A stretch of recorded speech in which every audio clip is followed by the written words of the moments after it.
अजब जिंदगी है ना, गजब जिंदगी है ना, अजब जिंदगी है ना, गजब जिंदगी है ना।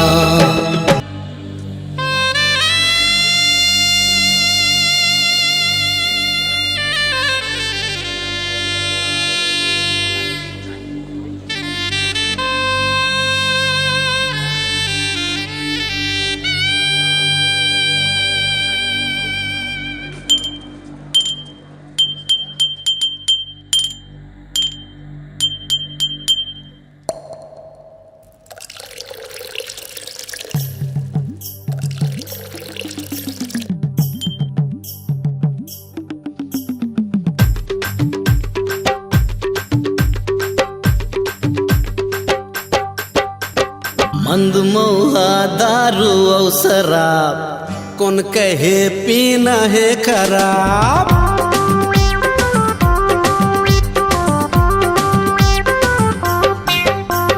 मंदमोहा दारू और शराब कौन कहे पीना है खराब। एक घुट पीले मजा आही यार, पीले पीले पीले धीरे धीरे नशा तोला छा जाही रे। सोच ले फिर जिए के मजा आही रे, धीरे धीरे नशा तोला छा जाही रे। सोच ले फिर जिए के मजा आही रे।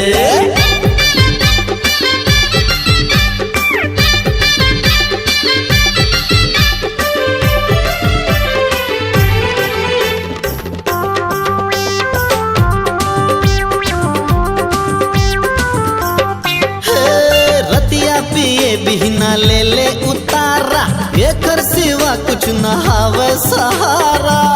शराब बहुत बुरी चीज है, आओ इसे जड़ से खत्म करें। एक बोतल तुम खत्म करो, एक बोतल हम खत्म करें।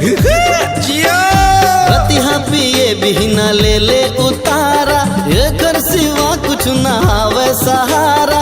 4 दिन के जिंदगी फिर जाना है यार, पीले पीले पीले धीरे धीरे नशा तोला छा जाही रे। सोच ले फिर जिए के मजा आही रे, धीरे धीरे नशा तोला छा जाही रे। सोच ले फिर जिए के मजा आही रे।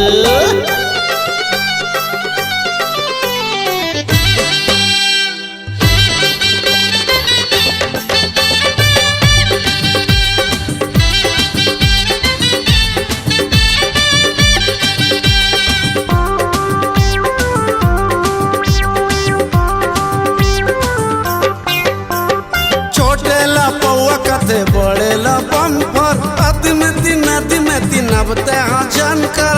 एक कानून ऐसा बना दिया जाए, जो शराब नहीं पीता उसे सजा दी जाए, और जो शराबी 100 साल तक जी जाए उसे राष्ट्रपति पुरस्कार दी जाए। छोटेला पौआ कथे बड़ेला बम्फर अतिमती नबते हाँ जानकर। वो कर ले छोटे भी है ते पीबे का।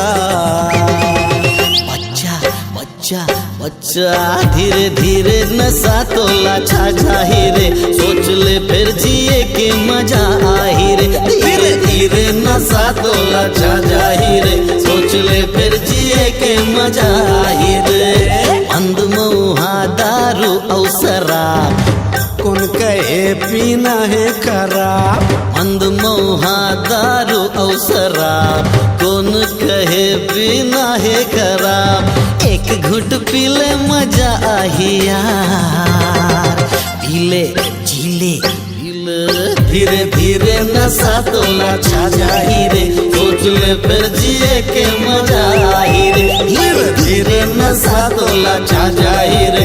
सोच ले फिर जिए के मजा आही रे, धीरे धीरे नशा तोला छा जाही रे। सोच ले फिर जिए के मजा आही रे, धीरे धीरे नशा तोला छा जाही रे।